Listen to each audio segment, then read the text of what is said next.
Sud Radio, les clés d'une vie, Jacques Pessis. Sud Radio, les clés d'une vie, celle de mon invité. Le juge que vous êtes va être exceptionnellement soumis à la question, ou plutôt à mes questions. Je suis convaincu que vos réponses donneront l'envie à celles et ceux qui nous écoutent de se plonger dans votre nouveau livre. Ainsi, vous ne serez pas venu en vain de Metz. Bonjour Gilbert Thiel. Thiel. Ça commence mal, on dit Thiel, oui. Mais le vin de Metz, c'était excellent. Alors Gilbert Thiel, vous avez été juge d'instruction très très célèbre, on va parler de votre parcours. Vous publiez Femmes criminelles chez Marie Éditions, qui est un livre aussi étonnant, un livre de près de 500 pages, c'est quand même un pavé.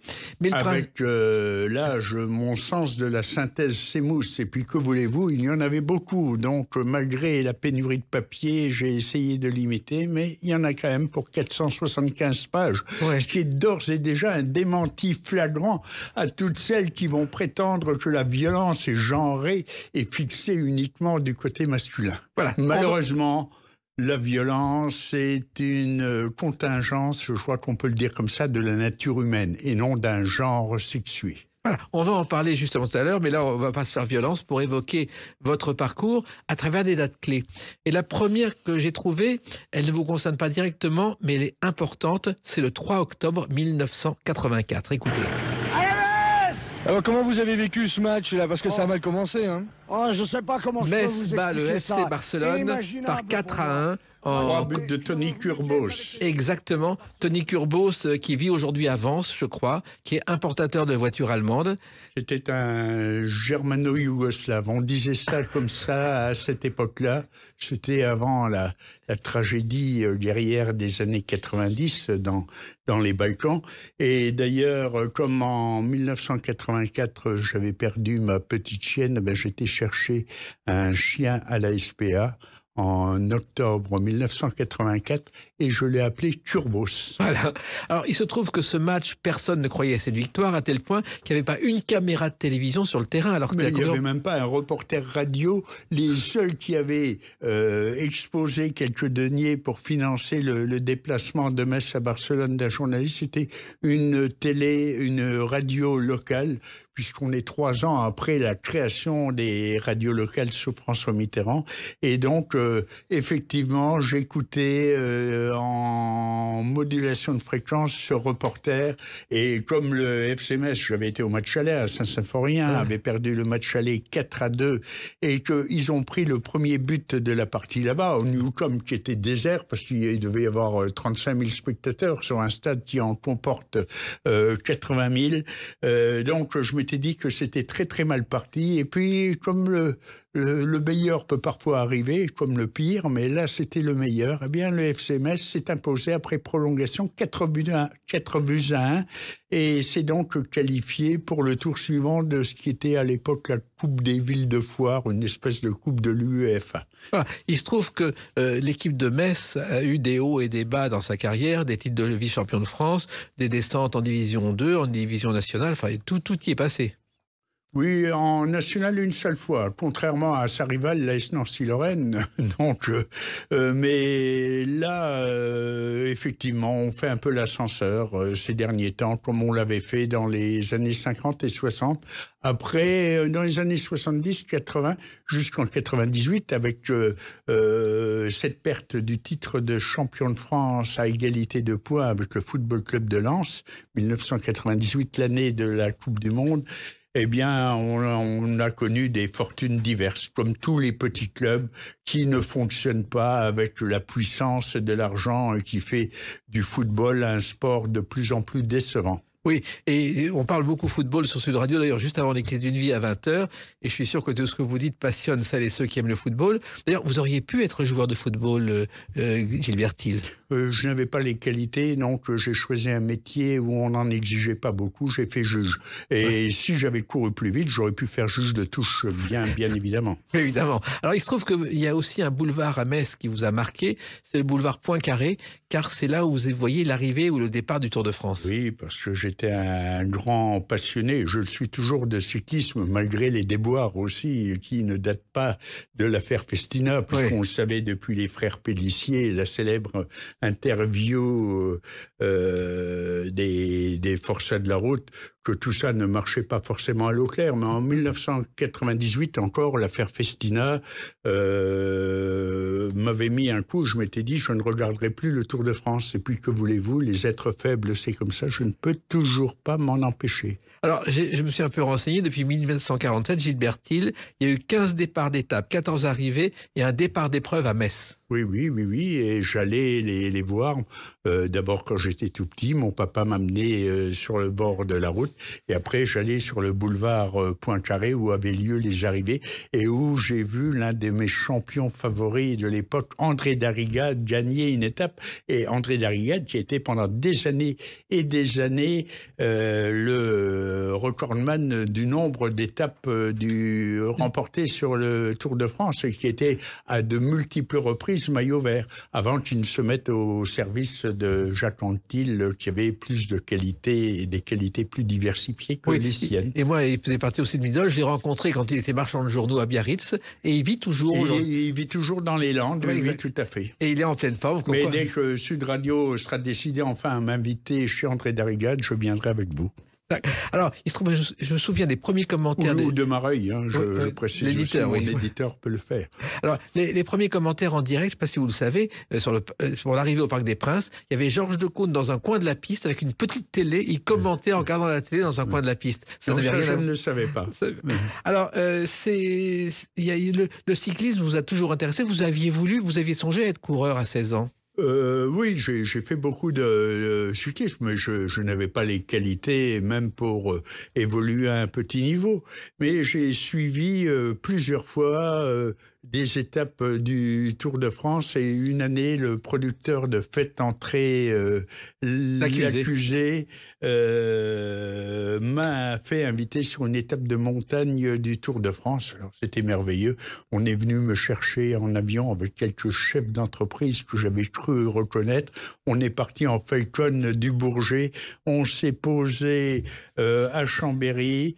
Là, un hélicoptère nous a amenés de l'autre côté du lac et après, le fils de Bernard Hinault, qui est mon idole devant l'éternel, le fils du blaireau est venu me chercher en voiture, m'a conduit au village et j'ai suivi l'étape du Tour de France dans la voiture du sous-directeur du Tour et une étape où il y avait 5 cols. Jalabert s'était échappé pendant un bout de temps et puis il a été repris et il a été lâché par le peloton, par le mini-peloton qu'il avait rattrapé et j'ai passé toute la journée et le soir je suis remonté dans le Falcon et j'étais redéposé au Bourget où mes gardes du corps sont venus me chercher. Donc j'ai connu une fois au moins dans ma vie la vie des riches, avec champagne à volonté. Oui, mais surtout, une étape de montagne, c'est ce qu'on appelle pour vous un sommet. C'est extraordinaire, oui. Mais après les sommets vient toujours la descente et parfois le ravin. Oui, mais là, pour l'instant, c'est pas le cas. Parce que il faut dire aussi que votre réussite, vous avez grandi dans une famille modeste. Je crois que votre père, Léon, était fonctionnaire de préfecture. Oui, tout à fait. Il avait commencé comme commis de préfecture et il a fini attaché de préfecture. Simplement, il a fait son premier infarctus à 46 ans. Un second quelques années plus tard, et il est mort à 62 ans dans mes bras, alors qu'il était venu garder avec ma mère les enfants, mes enfants, au moment des fêtes de Noël. Donc, c'était un fumeur de gauloises. Il fumait quand même un paquet de gauloises par jour. Moi, j'ai fumé pendant 50 ans 3 paquets par jour. Comme quoi la justice n'existe pas vraiment. Et encore moins la justice divine, serais-je tenté de dire. Et vous avez eu un privilège, le lycée Faber où vous avez fait vos études, c'est l'un des premiers lycées choisis par Napoléon Bonaparte pour accueillir des élèves. Oui, mais j'avais fait ce qu'on appelait à l'époque le collège d'enseignement général, les classes de 6e et de 5e, parce que mes parents s'étaient bien rendus compte qu'il me fallait un encadrement assez strict pour stimuler un peu mes volontés défaillantes. Et puis, c'est ce qui s'est passé. Donc, quand je suis rentré en 4e au lycée, on appelait ça le lycée à l'époque, au lycée Faber, j'ai bénéficié de mon élan, en quelque sorte, de l'aspiration du peloton, et ça a été sans problème. Mais dès la 3e, ça a commencé à dégénérer, donc j'ai redoublé ma classe de première et j'ai eu le bac au seul moment où je pouvais d'ailleurs l'obtenir, c'était en 1968. On le donnait pratiquement. Je parle toujours après Jésus-Christ. Oui. Oui, mais attendez, on le donnait, mais on l'a donné après. Oui. Hein, ça ne s'est guère amélioré. Donc effectivement, il fallait mettre une certaine mauvaise volonté pour ne pas l'avoir, mais en même temps, c'était très stressant, parce que quand vous ratez un bac où vous avez 20 ou 30% de vos camarades qui l'ont raté, vous pouvez essayer d'argumenter sur le manque de chance en rentrant à la maison, parce que si vous le ratez en 1968, alors là, il n'y a plus d'excuses, c'est une catastrophe. Donc j'ai fini par l'avoir, j'ai eu le bac à 20 ans. Voilà. Et vous avez aussitôt embrayé sur des études de droit, parce que c'était théoriquement, selon votre père, le plus facile. Ah ben, mon père m'a dit tu n'es pas très doué dans les disciplines scientifiques. C'était un doux euphémisme, j'étais nul.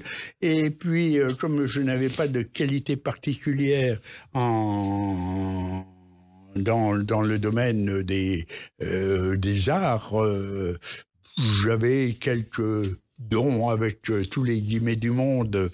Je savais déjà un petit peu écrire. J'ai fini par abuser l'éditeur de Mareuil qui a accepté de me prendre, d'éditer mon dernier ouvrage. Donc, il m'a dit, est-ce que tu veux faire professeur ou instituteur? J'ai dit non, papa. Il m'a dit, donc tu n'iras pas à la fac de lettres parce que la psychosociologie animale, vous savez, ça a commencé, ces métiers sans déboucher. Donc, il m'a dit, tu feras droit parce que c'est à la portée de tout le monde. Et comme j'étais un garçon obéissant, j'ai dit oui, papa. Et puis, j'ai fait ma faculté de droit. À l'époque, la licence, c'était 4 ans. Et comme j'avais déjà le goût de la répression chevillé au corps, eh bien, j'ai choisi la carrière d'inspecteur des impôts. En réalité, c'était les 30 Glorieuses. La direction générale des impôts, consciente qu'on ne devenait pas à 20 ans inspecteur des impôts par vocation, pour assurer la qualité du recrutement, vous payez une bourse en quelque sorte pendant toutes vos études. Voilà, c'est une façon de... J'ai fait mes 4 ans de licence en droit à Nancy. Après, j'ai été à l'école nationale des impôts à Clermont-Ferrand. Mais je vous rends la parole car je vois que je vous agace. Non, pas du tout, mais simplement, il ne faut pas dévoiler tout ce qu'on va raconter à travers la prochaine date, le 9 novembre 1987. A tout de suite sur Sud Radio avec Gilbert Hill. Sud Radio, les clés d'une vie, Jacques Pessis. Sud Radio, les clés d'une vie, mon invité Gilbert Hill, monsieur le juge, rebonjour. Rebonjour, jeune homme. Nous parlerons tout à l'heure de Femmes criminelles, ce livre chez Mareuil Éditions que vous publiez. Le principe des clés d'une vie, c'est d'évoquer votre parcours à travers des dates clés. On a parlé de vos débuts, donc vos débuts difficiles dans la vie parce que vos études ne vous intéressaient pas. Mais ça a changé et j'ai trouvé une date, c'est le 9 novembre 1987, votre première apparition à la télévision. Le journal de TF1, un reportage de Dominique Martineau à propos du meurtre de Bernard Etier par Simone Weber. Jacques Vergès veut absolument faire une reconstitution et vous y opposez. C'est la première fois qu'à la télévision, vous vous défendez avec une force incroyable, Gilbert Hill. C'est-à-dire que Maître Vergès, qu'à un moment j'ai appelé Maître Verge, car il s'appliquait à m'appeler Monsieur Thiel malgré mes rectifications. Et le jour où je l'ai appelé Maître Verge, il m'a appelé du jour au lendemain, comme vous tout à l'heure, Monsieur Thiel. Donc, il avait voulu démontrer l'impossibilité du crime en découpant avec une disqueuse à béton 6600 tours minute les pattes d'un gallinacé mort à l'étouffer.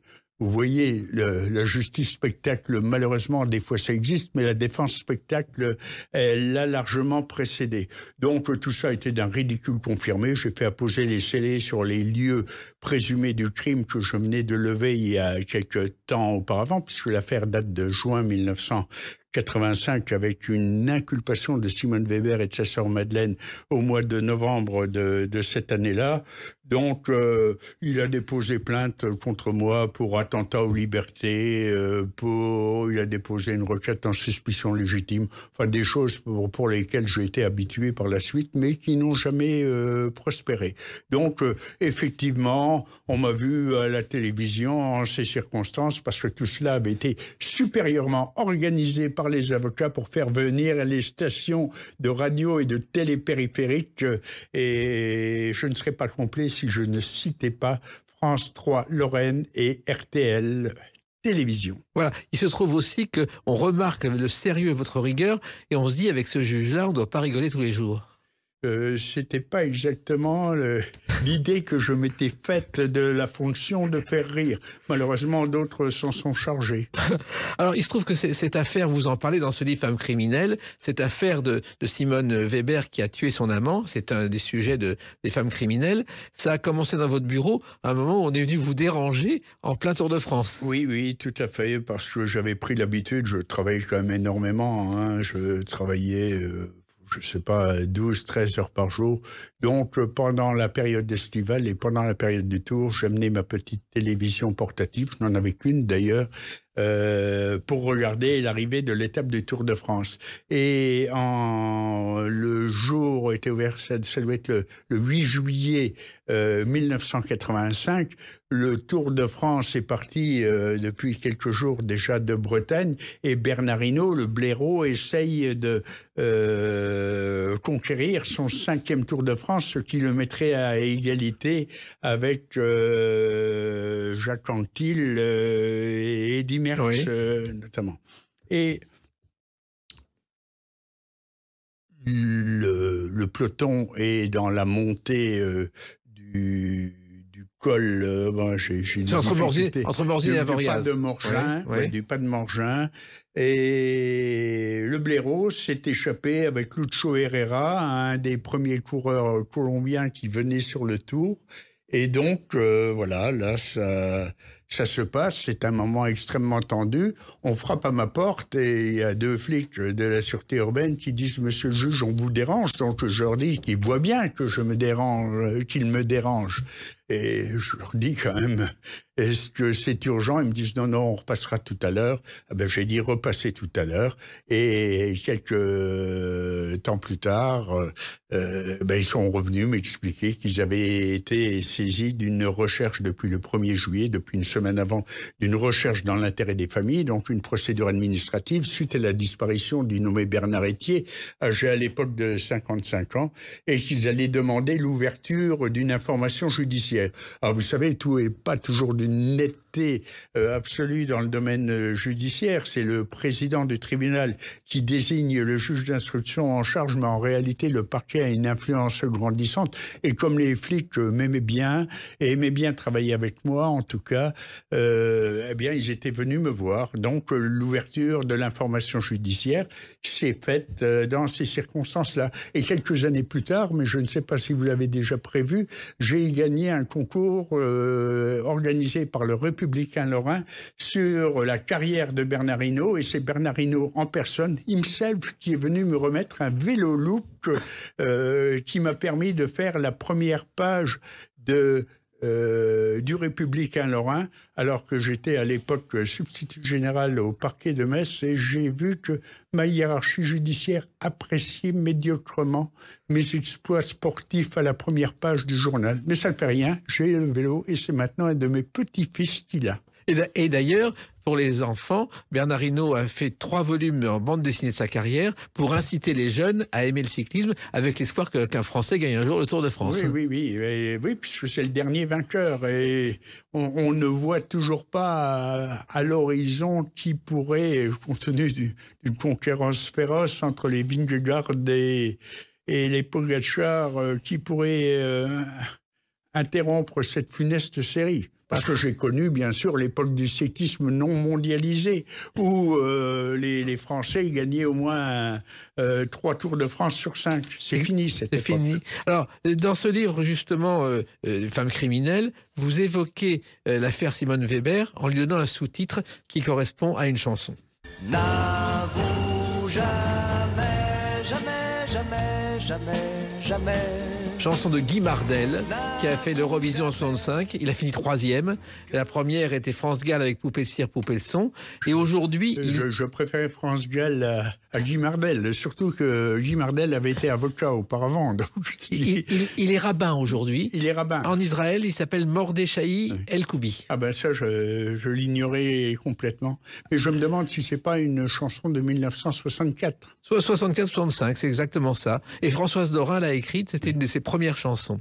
Alors il se trouve aussi que N'avoue jamais, ça correspond à votre métier, parce que vous avez toujours été confronté à des situations où il fallait pas faire avouer, mais mettre la personne en face de vous en confiance, Gilbert Hill.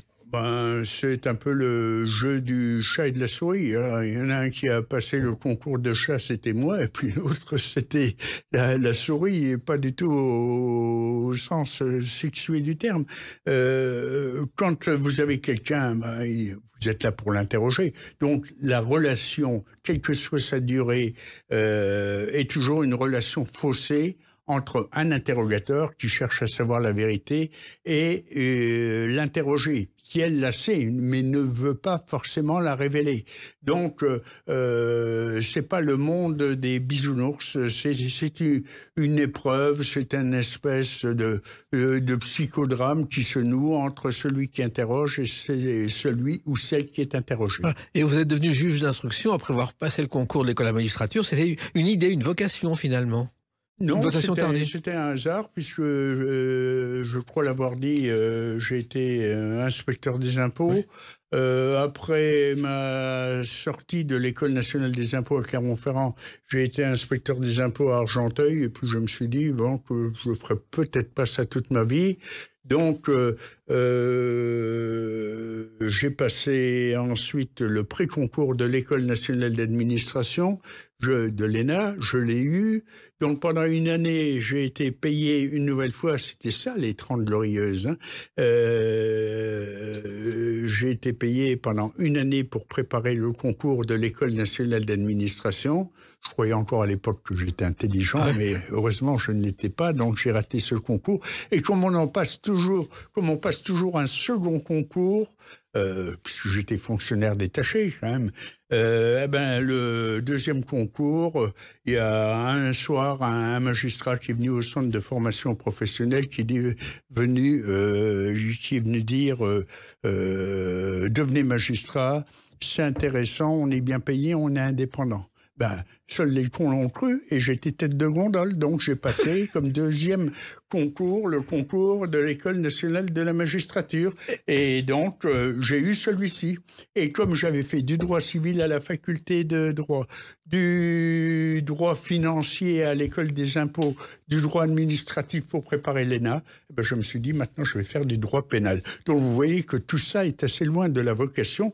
Mais si on parle de vocation, j'ai éprouvé une véritable terreur en 1976, le 1er février 1976, quand je suis arrivé à l'École nationale de la magistrature à Bordeaux, où j'ai entendu mes camarades, de ceux qui allaient devenir mes camarades de profession, me parler de Kierkegaard, de Kant, enfin des types dont je ne savais même pas en quelle année ils avaient gagné le Tour de France et qui m'ont avoué que dès l'âge de 12 ans, ils avaient la vocation de devenir magistrats. Alors, quand on agit par mimétisme familial, parce que le père, le grand-père était magistrat, oui, je veux bien. Mais non, cela, c'était pas le cas. Donc, quand on a à 12 ans la vocation de juger les autres, pour moi, c'est très inquiétant, parce que moi, à cet âge-là, je voulais conduire le camion de police, de pompiers, ou même la poubelle municipale, de façon à avoir sous mes yeux les attributs de ma fonction. Voilà. Mais vous avez fait beaucoup d'autres choses, et il y a une autre date importante dans votre série, dans votre vie, pardon, c'est le 3 septembre 2012. À tout de suite sur Sud Radio avec Gilbert Hill. Sud Radio, les clés d'une vie, Jacques Pessis. Sud Radio, les clés d'une vie, mon invité Gilbert Hill, juge ou ancien juge qui publie Femmes criminelles chez Mareuil Éditions. On a commencé à en parler avec l'affaire Simone Weber, mais il y a beaucoup d'autres choses qu'on va évoquer. Mais je reviens au 3 septembre 2012 avec cette série. Premier épisode de la saison 4 d'Engrenage. Il y a le cadavre d'un étudiant qui a été déchiqueté par une bombe artisanale et vous devenez conseiller dans cette série mythique Engrenage qui est, je crois, la série française la plus vendue au monde dans 70 pays. Oui, j'ai été sollicité par la scénariste en chef de l'époque, Anne Landois, qui m'a téléphoné un jour en me disant je suis la scénariste de la série Engrenage. Je lui ai dit, mais Engrenage, qu'est-ce que c'est que ça? Elle me dit, c'est une série télévisée, vous ne connaissez pas? Je lui dis non.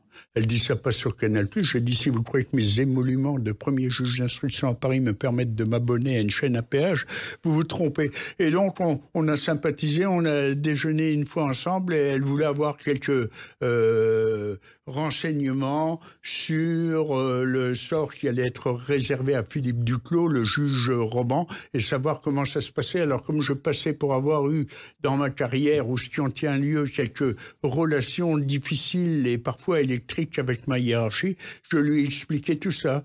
Et après, la production a insisté pour que je reste jusqu'au bout de la série. Et comme j'avais très envie, bien qu'étant un très médiocre acteur, de faire passer des messages subliminaux à ma hiérarchie, eh bien, j'ai demandé un petit rôle d'un premier vice-président qui passait son temps à empoisonner la vie de ces juges d'instruction. Comme j'avais eu quelques modèles sous les yeux, ça ne m'a pas été trop difficile. Et un jour, aux grosses têtes, Philippe Bouvard m'a dit « Mais, monsieur le juge, est-ce que vous avez demandé à votre hiérarchie l'autorisation de faire ces tournages, puisque j'étais encore pour 2 ans en fonction, et je lui ai dit, monsieur Bouvard, je vais quand même vous apprendre quelque chose, il ne faut jamais demander les autorisations que vous êtes sûr de ne pas avoir. Et puis comme c'était une activité littéraire et artistique, pour reprendre la formule juridique consacrée, qui était un bien grand mot pour ma propre production, je n'avais pas de demande à formuler. Donc j'ai pu envoyer quelques messages subliminaux pour que ma hiérarchie, qui regardait cette série, se fasse une idée la plus exacte possible de ce que je pensais d'elle. Voilà. Mais en même temps, il y a une autre chose dans cette série que vous avez apporté, c'est qu'on a compris la logique du juge. Car tout au long de votre carrière, Gilbert Hill, la logique a guidé vos pas et votre travail. C'est Pierre Mendès France qui disait « la vérité guidait leurs pas ». Mais quand il a écrit sur ses glorieux prédécesseurs de la gauche française, eh bien la vérité, c'est un objectif. On part en quête de la vérité lorsqu'on est juge d'instruction. Mais c'est un concept qui peut être aussi un peu presque totalitaire. La vérité, ma vérité. Non. Alors, oui, la logique, c'était pas mal. La logique judiciaire, la logique juridique. Voilà. Il se trouve aussi que, je ne sais pas si vous le savez, mais la première émission avec des juges, c'était En votre âme et conscience. C'était au début de la télé. C'était Pierre Desgroupes et Pierre Dumayet. Il y avait un procès et c'était les juges étaient le public qui ensuite votait pour ou contre l'avocat. C'était quelque chose. J'ai revu des anciennes émissions là, dont un certain nombre ont été conservées par l'INA. Exactement. Alors, votre carrière a quand même été marquée par des affaires entrées dans l'histoire, que ce soit l'affaire Guy Georges, que ce soit d'autres. C'est vraiment... Guy Georges, c'est le tueur en série de l'Est parisien. Voilà. Je précise juste pour les auditeurs. Qui a sévi au milieu des années 90 et qui a tué cette jeune femme. Et qui a été arrêté, je crois, à Pigalle devant un Monoprix. Le 24 mars 1998, alors que il avait été détenu pendant l'été 95 et que nous aurions dû l'identifier et qu'on l'aurait identifié à coup sûr comme étant l'auteur des crimes perpétrés à compter de l'année 1994. Oui, 1994.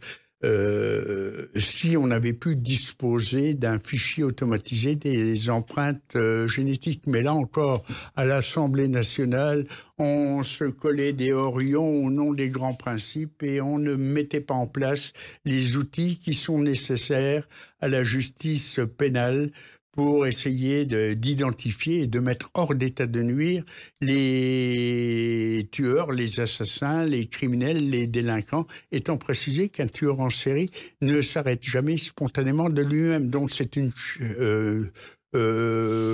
course contre la montre, une course contre la mort, parce que tant que vous n'avez pas mis l'individu hors d'état de nuire, eh bien, il va recommencer. Et là, on était très exactement 10 ans après l'affaire de Thierry Paulin, qui a tué 19 grands-mères. Et si, à l'époque, on avait disposé d'un fichier automatisé des empreintes digitales, cette fois-ci, eh bien, dès la 3e ou 4e grand-mère, il aurait été identifié et mis hors d'état de nuire. Ça veut dire que la justice met souvent, hélas, un temps, et le politique, parce que le juge applique la loi, et il a les outils qui sont mis à sa disposition par le législateur, eh bien, souvent dans le domaine judiciaire, on a 10 ans de retard, et ce retard, c'est pas un simple retard qui fait qu'on va résoudre une procédure après quelques années de souffrance supplémentaire pour les victimes. Non, là, quasiment, on va avoir des morts supplémentaires. Donc, une quinzaine pour Thierry Paulin et Magali Sirotti, assassinée en septembre 1997, et Estelle, 19 ans, elle allait se marier, et Estelle Magde, 26 ans, la dernière victime de Guy Georges, assassinée en novembre 97, eh bien, ces deux victimes-là devraient être toujours vivantes et leur famille n'aurait pas été dévastée. Pourtant, on préférait faire les grands débats, vous savez, le fichier des Juifs de Vichy, etc., la Ligue des droits de l'homme qui était d'une hostilité bornée pour la création de ce fichier. On en a fait de toute façon. Il a fallu attendre la loi de Madame Guigou, trois mois après l'arrestation de Guy Georges, donc c'est une loi de juin 1998, pour faire un fichier automatisé des empreintes génétiques, mais qui ne conservait que les crimes connotés sexuellement. C'est-à-dire, vous commettez un crime de sang connoté sexuellement, vous pouviez utiliser le fichier pour l'alimenter avec les éléments de preuve et puis pour faire les comparaisons. Mais par contre, si vous contentiez, tous les guillemets du monde, de tuer, mais sans connotation sexuelle, eh bien, vous n'aviez pas accès à ce fichier. Et puis, il a fallu attendre 2001, les élections de 2002 approchaient pour que, enfin, le législateur revienne à la raison, parce que le premier fichier était complètement inutilisable, de fait. Il a fallu attendre la fin de l'année 2001 pour que le ministre de l'Intérieur, Daniel Vaillant, poussant à la roue, on crée cette fois-ci un fichier des empreintes, un champ d'application du fichier et du domaine du fichier qui permettent de l'utiliser pour les crimes de sang et pour le terrorisme, ce qui jusque-là était... n'existait pas. Ce qui jusque-là, oui, était exclu. Et donc, après, il faudra attendre... Pourtant, je n'ai jamais fait preuve d'un sarkozysme flamboyant. Hein. J'explique la prestigieuse carrière que j'ai eue, mais il faut reconnaître à Nicolas Sarkozy, lorsqu'il était ministre de l'Intérieur, d'avoir encore fait progresser le champ d'application de ce fichier et de la loi qui le prévoyait, et qui, exceptionnellement, parce que ça n'arrive pas très souvent en France, s'est donné les moyens et a donné à la police judiciaire et à la justice les moyens d'alimenter ce fichier en allant prélever les détenus dans les prisons, en allant rechercher les pièces à conviction des anciennes procédures. Donc, ça veut dire que ce fichier a commencé à véritablement fonctionner 2002-2007.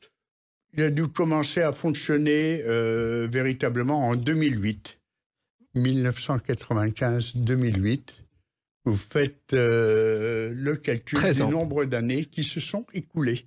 Et il était arrivé 10 ans auparavant la même chose avec le fichier des empreintes digitales. Alors, en observant votre biographie, je me suis aperçu qu'il y a quelqu'un que vous n'avez pas pu arrêter, mais vous auriez aimé, je pense, l'arrêter. C'est celui-ci. Au village sans prétention, j'ai mauvaise réputation. Que je me démène ou que je reste quoi, je passe. Georges pour un je Brassens, ne qui dans sais sa quoi. jeunesse a été Je accusé ne d'avoir volé chez un copain de sa tante quelques bijoux et qui a dû venir à Paris. D'ailleurs, ça lui a bien servi.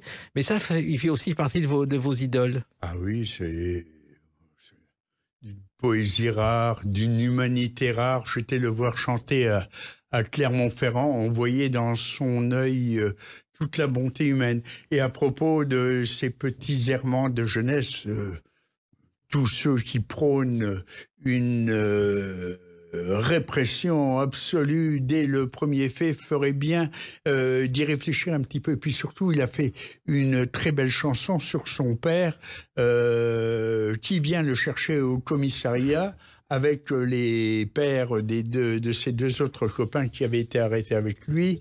Et donc, il a vu comment les pères de ses copains s'étaient comportés devant l'institution policière. Et il a bénéficié ce jour-là de l'immense mansuétude, de l'immense bienveillance de son père qui l'a marqué à vie. Voilà. Parce qu'un père doit pardonner à ses enfants, quitte à les remettre dans le droit chemin. Vous avez bien raison. Alors, il se trouve que maintenant, on va évoquer une date importante dans votre vie aussi, la sortie de ce livre, le 29 août 2024. A tout de suite sur Sud Radio avec Gilbert Hill. Sud Radio, les clés d'une vie, Jacques Pessis. Sud Radio, les clés d'une vie. Mon invité est Gilbert Hill, juge à la retraite mais écrivain aujourd'hui. Et vous publiez Femmes criminelles chez Marion Éditions, qui est un livre de plus de 400 pages. Et vous racontez le parcours de tueuses en série qui ont marqué l'histoire de la justice. Pourquoi avoir fait ce livre aujourd'hui? De tueuses en série, mais de tueuses individuelles Oui. aussi. Mon précédent ouvrage était consacré aux tueurs en série français. 56, il n'y avait que des hommes, parce que c'était mon choix d'écriture, avec une seule femme, puisque j'évoquais notamment le cas de Monique Olivier, la femme de Michel Fourniret, dont les responsabilités et le comportement sont indissociables de celui de son ex-mari, désormais décédé. Et donc, comme je suis un garçon craintif, vous avez dit le remarquer, j'ai tellement eu peur qu'on m'accuse de manquer gravement aux règles de la parité que je me suis dit qu'il serait parfaitement juste de consacrer un ouvrage uniquement aux femmes qui ont cédé aux délices du crime, avec les empoisonneuses de la marquise de Brinvilliers, de l'affaire des poisons du temps des splendeurs versaillaises, qui annonçait d'ailleurs, avec cette criminalité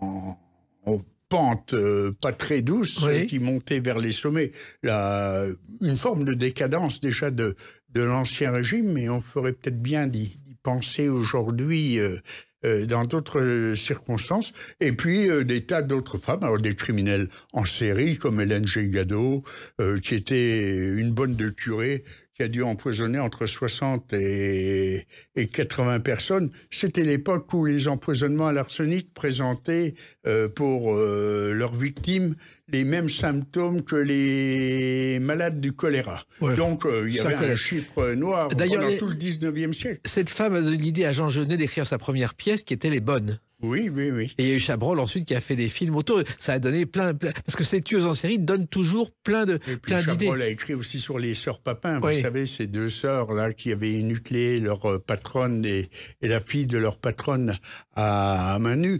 Je pense d'ailleurs que c'est probablement une des affaires qui ne serait plus jugée aujourd'hui, car il y a quand même eu quelques progrès ici ou là, notamment dans le domaine de la psychiatrie médico-légale, et qui aurait fait que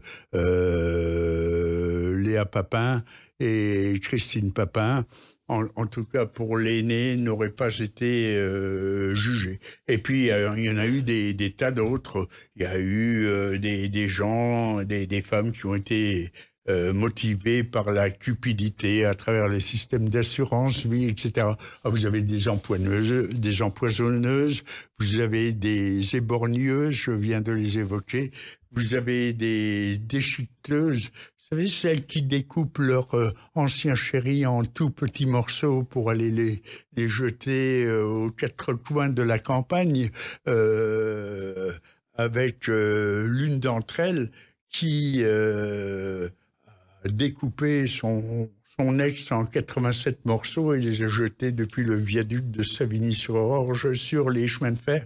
On est en 1949, là.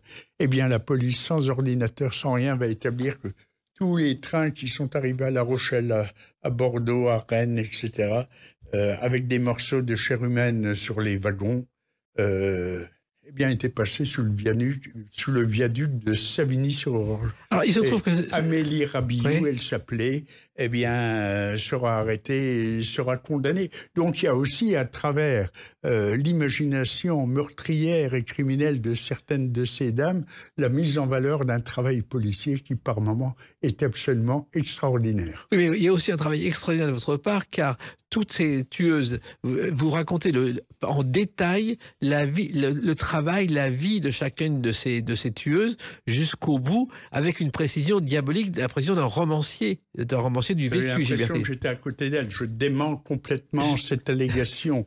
Non, mais c'est vrai que vous avez fait un travail de recherche exceptionnel. Oui, j'essaye d'être précis parce que ça a été une de mes formations, une des exigences de la formation qui m'a été donnée, parce qu'on n'est pas là pour écrire des romans. Lorsqu'on est juge, on est là pour être précis. Alors après, même quand on quitte la fonction et que l'on relate des affaires du passé, on essaye d'être le plus exact et le plus complet possible. Oui. Ce qui fait que ça arrive à 475 pages, ce que vous sembliez me reprocher au début de l'émission. Non, au contraire, c'est un pavé heureux et un pavé saignant, si j'ose dire, vu le nombre de femmes qu'il y a et d'assassines là-dedans. Mais il faut faire des recherches pour ça, pour retrouver tous ces détails. Comment vous avez choisi ces femmes, Gilbert Hill ?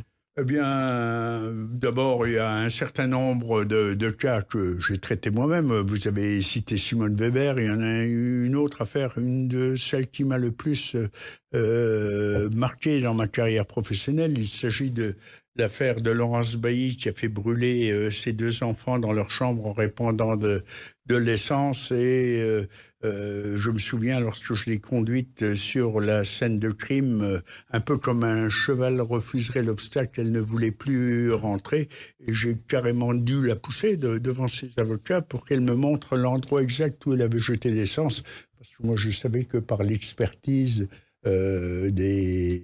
en incendie qui avait été réalisé sur les plaques qui avaient brûlé, si elle allait me dire la vérité ou non.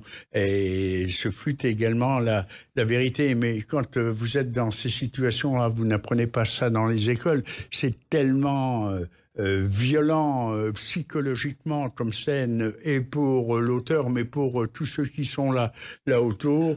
Donc pour ces affaires-là, eh bien j'avais conservé quelques documents d'archives où j'ai complété par une visite aux archives départementales de Meurthe-et-Moselle pour aller relire mes anciens dossiers, ce qui quand même après en avoir obtenu l'autorisation du procureur général. Et puis, je fais des recherches également par les moyens informatiques, même si je ne suis pas très habile par ces moyens-là. Et puis, je regarde ce qui s'est écrit sur les affaires. J'achète un certain nombre de livres pour voir ce qui en a été dit. Et puis surtout, je me reporte, une fois que j'ai les dates, à la presse de l'époque pour voir ce qui a été dit sur les faits et ce qui a été dit sur les audiences de jugement de ces affaires. Et puis vraiment, quand je suis dans la difficulté et que j'ai du mal à me procurer les pièces de procédure, je m'adresse à la plus grande archiviste du monde, de France en tout cas, de la presse judiciaire, c'est Patricia Tourangeau, qui, par un mystère que je ne m'explique pas complètement, dispose des ordonnances de mise en accusation, c'est-à-dire les ordonnances clôture de l'instruction par un juge d'instruction avant de renvoyer devant la cour d'assises. Donc, c'est une amie, elle me les prête et je les lui rends. C'est très bien, vous faites votre travail, monsieur le juge. Alors, il se trouve aussi que vous évoquez aussi la violence conjugale, mais aussi la violence conjugale des femmes, parce qu'en général, on parle de celle des hommes, pas toujours de celle des femmes. On parle à juste titre de celle des hommes, car malheureusement, les hommes sont encore assez largement en tête sur le podium de la violence et de la criminalité intraconjugale, mais simplement, Un chiffre pour dire à quel point les organisations féministes radicales, je parle de celles qui sont radicales, les autres, effectivement, elles ont bien fait de se battre et de lancer leur combat pour les femmes, mais pour les radicales, celles qui prétendent que la violence est genrée et que les hommes sont de perpétuels agresseurs et que les femmes sont des éternelles victimes, je vais vous citer les chiffres qui viennent directement de l'Observatoire national de la délinquance et des réponses pénales. Ça concerne 2 années, 2012 et 2013, qui ont été analysées globalement. Et cet observatoire a recensé 398 000 femmes victimes de violences intraconjugales, qui ne sont pas toutes traduites, bien évidemment, par la mort, mais par des violences à l'intérieur du couple. Mais il y avait 149 000 hommes battus. 149 000 hommes battus par leurs femmes à l'intérieur du couple. Alors ces chiffres ne sont pas représentatifs de l'ampleur de la violence, puisque seuls 10% des femmes victimes de violences intraconjugales vont déposer plainte. Alors pour les hommes, ça tombe à 3%. Parce que le type qui va déposer plainte, alors déjà pour les femmes, on a eu la problématique de le manque de formation des enquêteurs pour recueillir leurs plaintes avec la délicatesse nécessaire. Mais pour les bonhommes, moi, le premier que j'ai vu rentrer, ça devait être en 1979, toujours après Jésus-Christ, dans mon cabinet. Je ne savais même pas, j'imaginais pas que des hommes, mais ça doit être ma vieille formation machiste des années 50, mais puissent être battus.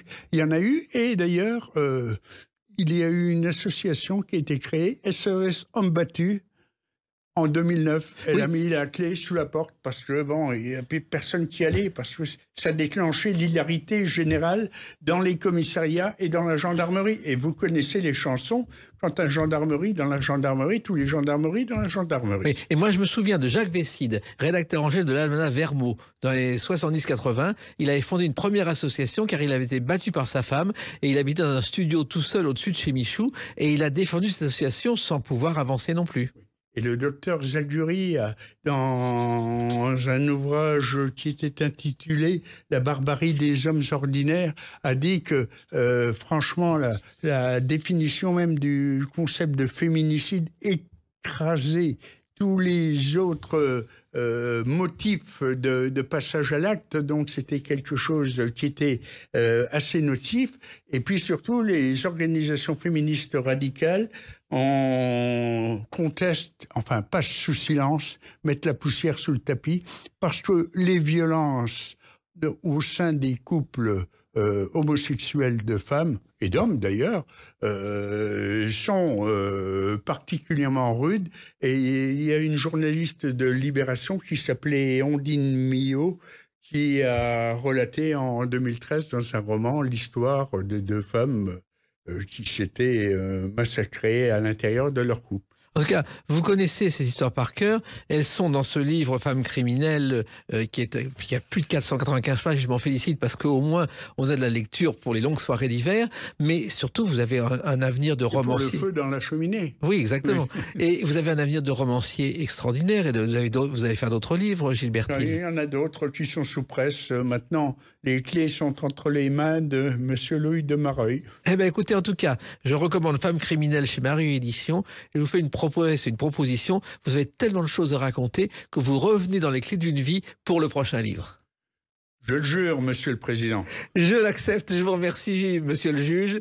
Les Femmes criminelles chez Mareuil Éditions et les clés d'une vie, c'est terminé pour aujourd'hui. On se retrouve bientôt. Restez fidèles à l'écoute de Sud Radio. Merci à vous.